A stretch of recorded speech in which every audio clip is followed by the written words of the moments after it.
All in, he said. I could sense them in the distance. The rattle of the ball, the snap of the cards, a whisper of romance, a laugh. Some were serious, some were excited. But it was an easy call.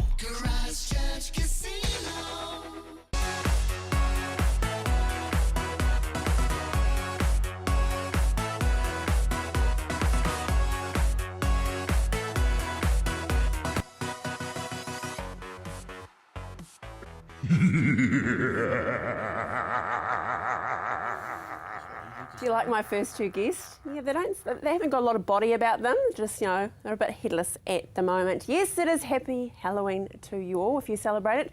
And if you have cherubs you're taking out and about, yes, it's a little bit witches of Eastwick outside. It's not that pretty, so make sure they're rugged up and that you're there hand in hand with them when you go to their houses. Well, coming up in today's show, yes, we are out to the Christchurch Casino. We're finding out about the wonderful charity trust that they have, because they give away thousands every year to community groups. So it's been wonderful.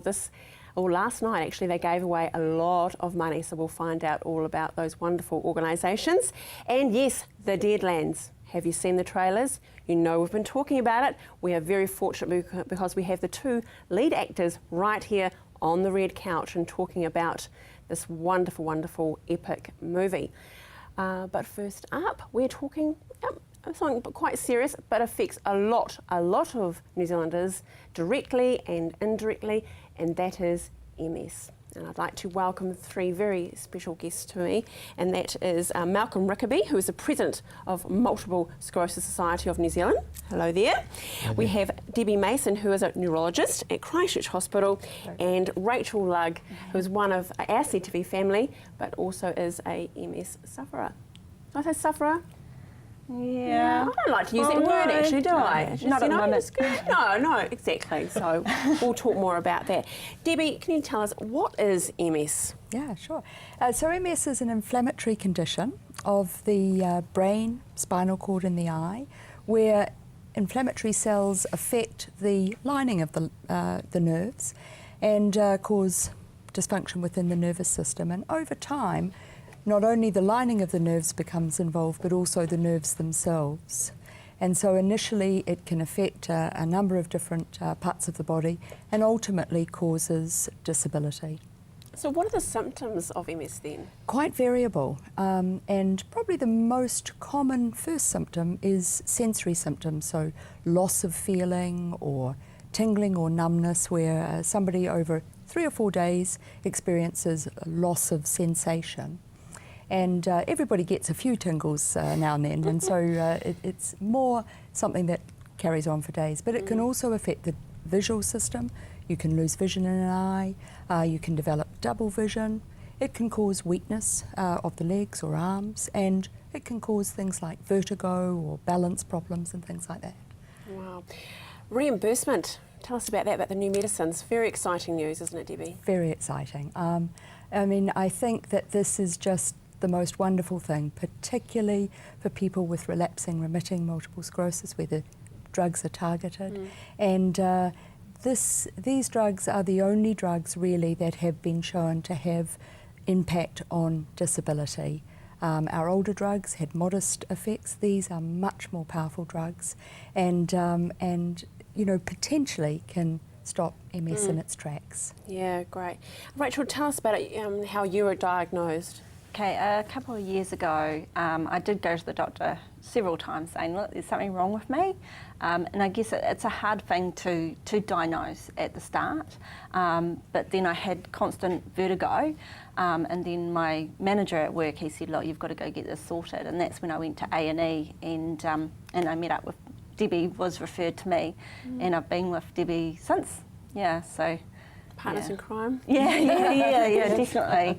And, you know, I had the short-term memory loss as well as the vertigo, but, you know, I just carried on and I just did what I had to do, but I still knew something wasn't right, so that's when I went to A&E, yeah. Wow. And Malcolm, just like Rachel, how many people are affected by MS in New Over Zealand? 3,000 people in New Zealand, And the real benefits, what we've seen out of this now that Pharmac have come on board, might have taken us 5 years or more, but through our advocacy, we've actually been able to change some of the things that was laid down originally. So MS New Zealand has worked very hard, and the outcome of our relationship with Pharmac is just fantastic. So we see some really good things which is happening within Pharmac. Whether it's just because of multiple sclerosis, don't know, but we certainly have struck a chord of their relationship with Multiple Sclerosis New Zealand, and which is just outstanding. It's just perseverance, I guess, 5 years. I mean, but look at how it's going to benefit. I mean, Debbie, what does it mean to you, especially when you met Rachel in that circumstances, but for your other patients as well? And I think that up until this time, until the drugs have been funded, we've certainly in the last 2 years had situations where we've seen patients, or patients have been having severe relapses, and when you have drugs that other countries have, it's been very difficult and frustrating and heartbreaking at times to not be able to offer people treatments that we know worked. And it was one of the biggest challenges, I think, in my career in neurology. Often we can't do a lot, and it was very hard, and it's just so wonderful now to have these drugs available. So satisfying. Rachel, what does it mean to you, obviously, as a patient? Yeah, I mean, the journey that I've gone on with going on this medicine has just been amazing. It's basically life-changing. You know, I didn't know, when I first got diagnosed, I didn't know where I was going to go and that I was going to be in a wheelchair, and it's just changed my life. Yeah. It's frightening. Yeah. And Malcolm, you must hear stories like that all the time. Absolutely. And particularly some of the people who actually went over to Australia and were paying something like $5,000 a month for the drugs. And now this to be on our plate here in New Zealand is just fantastic. Debbie, what would you like to see for the future as far as MS? I think that the more and more we use these drugs, then the big thing will be that people don't have the disability that they had in previous eras. The rates of impact on socio-economic and work and things for people are just phenomenal. And if we can give them their lives back in terms of being able to continue with their work, to continue with their social and family life, then if these medications can help, that would be fantastic. A job well done. Thank you all so much for sharing your stories, and I congratulate you on this wonderful perseverance. See, it definitely can come about. Stay with us, keeping on that health theme. We catch up with Mark from Stable Pharmacy. Are you having trouble with your old mower or just have too much grass? At Mead Mowers and Chainsaws, with our wide range of Husqvarna mowers, no job is too big or too small. We stock rotary, ride-on, zero turn, out front articulated riders, and robotic auto mowers. We have the Husqvarna mower for you. Call in and visit Gavin or Peter at Mead Mowers and Chainsaws. Located at the foot of the Port Hills, Berrymead Golf offers a spectacular location for any occasion. Make a dream wedding a reality with private use of our green function room, outdoor garden courtyard, large marquee and stunning gazebo. Or for your next conference, enjoy the relaxed atmosphere of Berrymead Golf, offering a private, spacious conference room with special deals to make any break a true break. All with customised catering from the Wow Cafe. Berrymead Golf, 50 Berrymead Park Drive, right next to the Berrymead Heritage Park.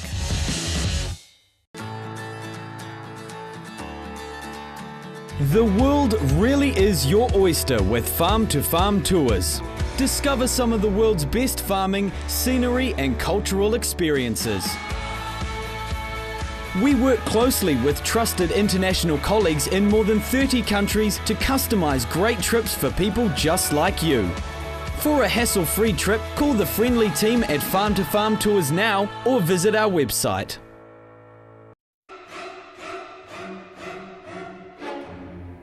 Last year I stepped up and I stepped into the ring with Monty Beetham, not literally, but for his cause fight against obesity, because I so believe that we have a problem in New Zealand. So I thought I'll put my fist where it should count. And I'm very fortunate I got to catch up with Mark Staywell, and we're talking about exactly that, obesity. Well, now we're joined by Mark from Stale Pharmacy. Hello, my friend. How are you? Very well. Good to be here. Wonderful topic today, one that's very close to my heart. Absolutely. Let's get into So, it. obesity. And we're not just talking about the really large people in a population. I mean, they know they have a problem and they really struggle with it every day. And of course, it's now said that obesity is actually going to outdo smoking in terms of our long-term death cause. But what we're really looking at is weight loss, and it can be anything from 2 or 3 kilos through obviously to 30, 40, 50 kilos. And whilst that is a real problem for many adults, we also need to think about our kids. So as many people are aware, sugar is hidden in all sorts of foods, and also it's about the type of sugar. It's also about the type of fat. We're very anti-fat, but actually all the omega-3s, which are fats, they're essential fatty acids, and essential because we don't make them. We actually have to get them from our diet. So whenever you hear an essential amino acid or an essential mineral or an essential fat, that means that it's something you have to get out of your diet, out of your environment. You're not making it yourself. Vitamin C, for instance, human beings don't make vitamin C. But so there's a lot of simple things that we can be doing. And I think, though, most of us feel that we're bulletproof, or that we think that it's all too hard. And I was having dinner with some friends the other day, and one of the people said, I just want to enjoy my life. We're talking about, you know, whether it's a food intolerance, whether it's gluten or dairy or other food intolerances that's affecting your metabolism, or maybe it's particular food behaviours. You know, if you don't eat breakfast every day, you have to eat breakfast every day. We have a surge of insulin that starts. You get it around 10 o'clock or 11 o'clock in the morning. Insulin's the hormone that pumps sugar into the cells. If you don't pump that sugar in, the sugar floats around, and the body says, listen, I'm having a hard time here. And eventually you get what's called pre-diabetic. And we've got children, you know, in their teens, 11 and 12, who are pre-diabetic. So we need to look out for the fats, for the sugars, and know about the right kind of sugars and the right types of fat. Now at Stay Well Pharmacy, obviously we can give you that advice. Sometimes it's just 2 or 3 minutes. We have a weight loss program called System Slim. Now, I don't know, some of the viewers may have been hearing about, you know, diets must die and about weight loss programs, but actually the program we have at Stay Well is not actually, strictly speaking, a weight loss program. It's a lifestyle program. So we can help you change the way you eat, change the times that you eat, change the things that you eat, help you actually understand your metabolism, reset your body, so that you actually get your body to, it's not even about losing weight, it's about managing weight, because sometimes people struggle to put on weight. Exactly. And it's about understanding the role that protein has with that slow burn, about making you feel fuller or more satisfied, understanding too that you shouldn't really be eating after about 6:30, 7 o'clock at night, because you get another surge of insulin about 5 o'clock in the afternoon. So those of you getting home late, 8 o'clock, 9 o'clock at night, the reason you're putting on the kilos is because you are eating at the wrong time, but more importantly, you're teaching your body that you're irresponsible about your insulin and your sugar levels, and you're telling your body that actually I don't care about your natural states of insulin. I'm going to avoid those and ignore those, and I'm going to ignore you, and I'm going to then set you up for these long-term issues. I don't want to be all doom and gloom about it. No, you're being you're giving us the facts, and we need it. Yeah, and so if people want to get some quality advice, some balanced advice, perhaps the System Slim program is useful. Perhaps it's just about, you know, looking at how we can help you manage your blood sugars. Then Stay Well Pharmacy, come and see us, we'll have a chat. Great. Thanks, Mark. It's as simple as that. A conversation is all you need, and that is with Stay Well Pharmacy, 27 Shands Road in Hornby. Phone 0508 Stay Well, a fantastic website, staywell.co.nz. Stay with us after the break. We catch up with the 2 fantastic actors from The Deadlands.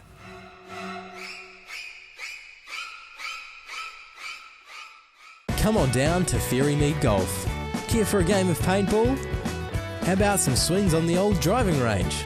Or on our par 3 9-hole golf course? Test your skills on the mini golf course or have a go at the air gun shooting range. Then relax at the Wow Cafe with one of our super succulent Wow Burgers. Whether you want to perfect your swing or are looking for a fun family day out, come down to Ferrymead Golf, 50 Ferrymead Park Drive, right next to the Ferrymead Heritage Park. Just 7 minutes north of Christchurch, Silverstream is a unique residential community carefully planned and developed within a rich natural environment. A family home or terraced villas, Silverstream offers a wide range of living options for every stage of life. The show homes are open. You can select your section, design your home and choose your builder. Purchase the house and land package or the terraced villa for streamside living. Silverstream, a community for everyone. It's closer than you think. Welcome to Caltex Redwood. We're a family-owned business proudly supporting our local community. We're open 24/7 for fuel and shop goods, and we have an amazing team of people ready to help you. Save at least 6 cents per litre using AA Smart fuel cards. We also offer great value on our LPG bottle fills. We have a full workshop and Bridgestone Tyre Centre. Our mechanics and tyre technicians will get your car sorted. Caltex Redwood. We're just down from St Bede's on Main North Road. Caltex Redwood. What drives you?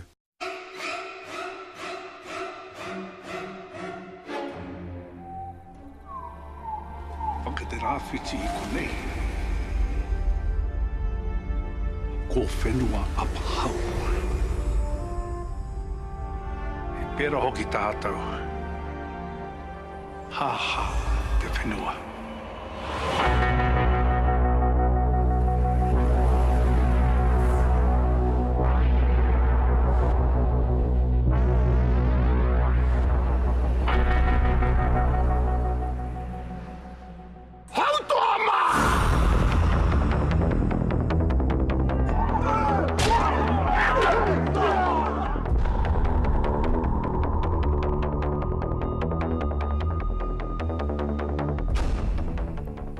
They look a little bit different, don't they, in the flesh, literally. Oh, thank you. Thank you. Kia ora to James Rolliston. Kia ora. Okay, and to Kohi too. How are you? Very well, thank you. Now, you've just woken up, so we'll just be gentle on you. Yes, thank you. Talk to James. Hey, you should be very proud. It is epic, to say the least, the Deadlands. How awesome was that to work on such a feature film? Yeah, it was a massive privilege. It was a massive privilege. Boyhood dream for me. I remember growing up, small town Gizzy, and just thinking to myself, man, I just would love to be in an action film. I grew up on the action films like Bloodsport and Commando, American Ninja, all of those awesome action films, and to be a part of New Zealand's sort of action adventure and to have it all in te reo. Just a massive privilege. And it is, and it's like Māori martial arts. I mean, it is, isn't it? Yeah, so it's something that I've known for a long time as a kid, the whole weaponry side of things, Maurako and all of that, and to be able to have the opportunity to put it on the big screen for, not only Aotearoa to see, but for the rest of the world is, it's humbling. And it's beautiful. James, my goodness, okay, we know you as the Mr. Vodafone and boy, but wow, this is pretty major as far as your career, isn't it? Yeah, no, it was, it was full on.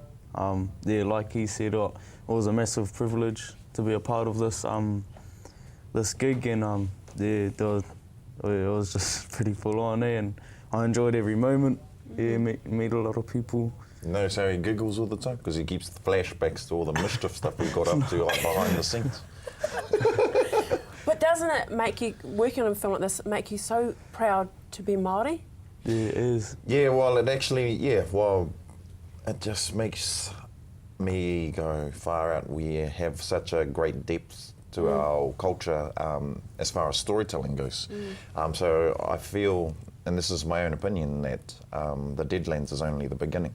It's sort of like opened the door. It's sort of opened the door for us to be able to take what is our stories, historically, what people recognise and what are written, and put them in a similar genre, and create them that way. Because the whole Deadlands thing is a world of fantasy, although we have the language and the martial arts, which is very recognisable. The actual two tribes, the stylisation of it, the way it's being shot, and the genre is very much that of the world of action and adventure action. So, yeah.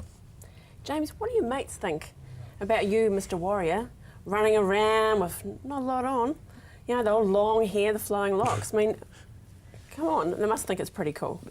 Nah, they're just pretty chill about it, eh? Like, that's why I like going back home, because they don't really like hit me with so many questions about stuff, yeah. No, they're just pretty chill about it. They're supportive as, they're proud, yeah. I've got the same mates since I was like little as, so yeah, it's pretty cool. So still calling you Egg? Yeah. But it's all sweet. Yeah, it's all good. No, it is a beautiful movie, and it is for the whole family. I mean, it really is historical, and I always say it's fantasy, but it's so beautifully shot, and the cinematography is incredible. It is completely outstanding. Yeah, that's Leon Nabi. Leon Nabi's here. He's an amazing DOP, and he's not a spring chicken. Like, I love the man, but he was in there, you know, he got right into all the fight scenes and moving when all the fight scenes were going on. He would weave himself in and out, so to get all of that, all the action shots as beautifully as it's being shot, but also that whole thing of taking in our landscape. You know, the whole film itself was shot within an hour of Auckland Central. But fantastic. You know, that's our landscape. That's very much us here in Aotearoa. Well, I thank you both very much. It was a privilege having you here today, and I wish you all the best. I do think the same, that this is only a door. It's actually opening up and bringing Te Reo into the wider world. It's a beautiful movie, and I encourage you to watch it. It's really good for the soul. So kia ora to you both. Thank you very much. Thank you. Okay, thank you so much for joining us today. Now we're off to the Christchurch Casino. We're finding out about this wonderful Canterbury business and how they give back to the community. Have an awesome weekend, and we will see you on Monday.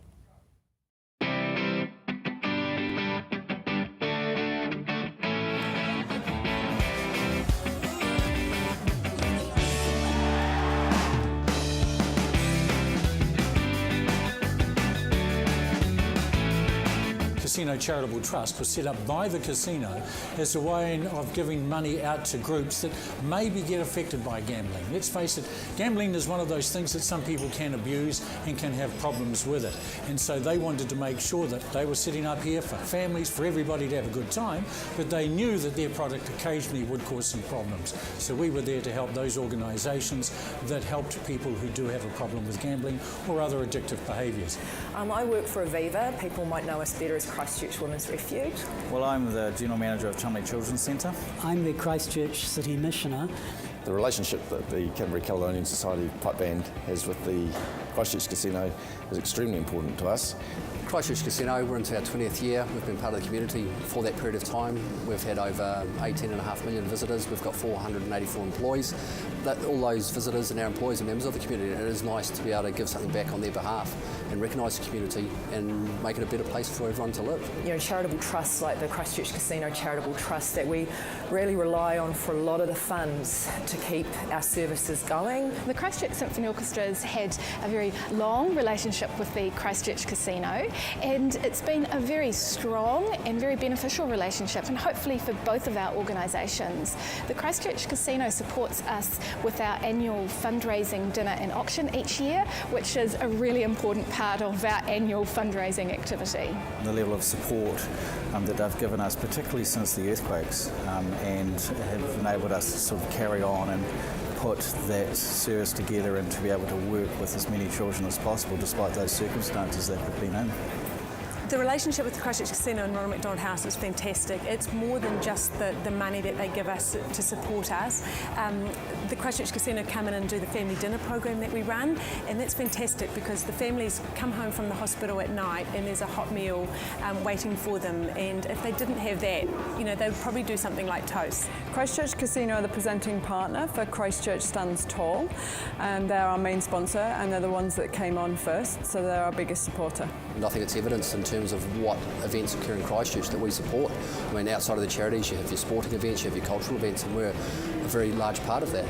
If we didn't have the support of Christchurch Casino, the project wouldn't happen. So they're really the foundation for the project. Their support is totally integral to Christchurch Stands Tall happening. We only get about 40% of our funding from government contracts, so we apply to a lot of wonderful charitable trusts and philanthropic partners, we like to think of them as, like the Christchurch Casino, and they provide a lot of the core funding that provides our frontline services to children, women and men who are overcoming family violence. Over the years we've given out $3.5 million to around 24, 25 organisations each and every year, and this year 132,000 was given out. So as I said, my job is to give out other people's money, and it's the best job you could ever have. Without the support of the Christchurch Casino, the Canterbury Caledonian Society simply wouldn't be able to run their Victoria Square Day. They're fabulous supporters with our events. The chef here at the Christchurch Casino is one of our fabulous chefs that we've done with our supper club that we've been running for a number of years, and they've been a key part of that.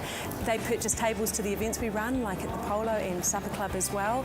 And just the general partnership between the Christchurch Casino and Ronald McDonald House, we've very much been together right from the beginning. They're just fantastic to work with, their staff are outstanding, and we particularly value the fact that they're so committed to providing a really high quality experience for their own customers, and that's something that we see parallels our own attitude towards the Christchurch Symphony Orchestra's audience. I think the Christchurch Casino Charitable Trust is really approachable. There has been an occasion in the past where I just missed a deadline by a couple of days, and they're like, that's absolutely fine, because they've supported us for so long. They know the work that we do. So we actually work with them, like the Christchurch Casino Charitable Trust is more like a partner and working in the local community. We look after those who are vulnerable, who are socially isolated, who are unwell, and who live on the margins of society. The Christchurch Casino Charitable Trust have enabled us over years to undertake some of the work with people who are really vulnerable.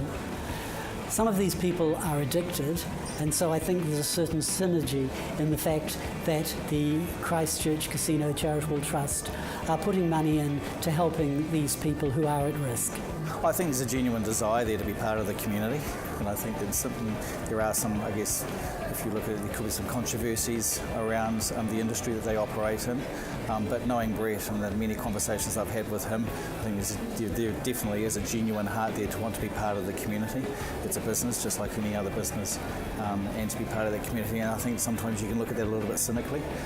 But I think that in regards to my interactions with Brett and his team, they're very good-hearted people. They do want to contribute, and they do see themselves as part of the entertainment industry here in Christchurch, but also as part of the community itself.